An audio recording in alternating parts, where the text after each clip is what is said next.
আপনি নবীর কাছে আমি কয়েকটা দরখাস্ত রাখতে চাই, বলেন আপনি আমার দরখাস্তগুলি গ্রহণ করবেন কি করবেন না? আল্লাহর নবী ডাক দেয়া বলে খাদিজা রে, তুমি ইসলামের জন্য যাহা করেছ 40 মণ স্বর্ণ দান করা ছোটখাটো ব্যাপার নয়। কি এমন দরখাস্ত তোমার আছে বলো, আমি সমস্ত দরখাস্ত গ্রহণ করে নেব। সুবহানাল্লাহ কোন।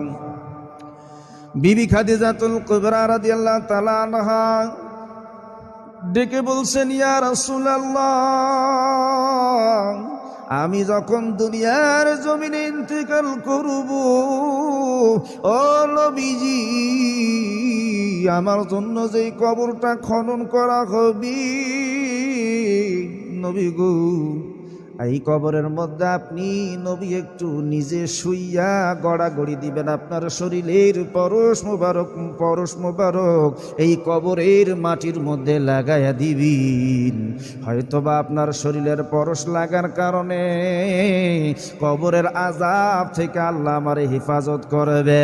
ও নবীজি, 2 নম্বর দরখাস্ত, আমার জন্য যেই কফনের কাফন তৈরি হবে, আপনি নবীর জুব্বা মোবারক খানা দিয়া আমি খাদিজার কাফনের ব্যবস্থা করে দিবেন। হয়তোবা মায়ার নবী, দয়ার নবীজির কাপড় আমার শরীরে থাকার কারণে আল্লাহ আমায় কবরের আযাব থেকে হেফাজত করবে। লক্ষ্য করুন, নবীর বিবি হবার পর, ইসলামের জন্য 40 মণ স্বর্ণ দান করবার পর, কবরে যাওয়ার আগে কবরের ভয় কলিজার মধ্যে আসে না নাই? আমরাও একদিন এই কবরে যেতে হবে, কবরে আমাদের যেতে হবে, কবর হবে সর্বশেষ ঠিকানা। এই কবরে যাওয়ার আগে দুনিয়ার মধ্যে কবর সম্পর্কে চিন্তা ভাবনা করার দরকার আছে না নাই? বন্ধু, এবার বিবি খাদিজাতুল কুবরা ডেকে বললেন, ইয়া রাসূলুল্লাহ, 3 নম্বর দরখাস্ত, আমি যখন মারা যাব, ও নবীজি, আমার যখন কবরের মধ্যে রাখা হবে,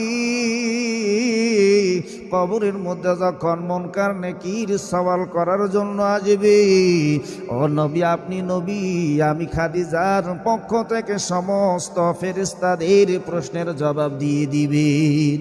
আল্লাহর নবী ডাক দিয়া বলে, খাদিজা রে, এই দরখাস্ত তোমার গ্রহণ করতে পারলাম না, কারণ কারো কবরের মধ্যে যাইয়া কেউ কারো কবরের প্রশ্নের জবাব দিতে পারে না।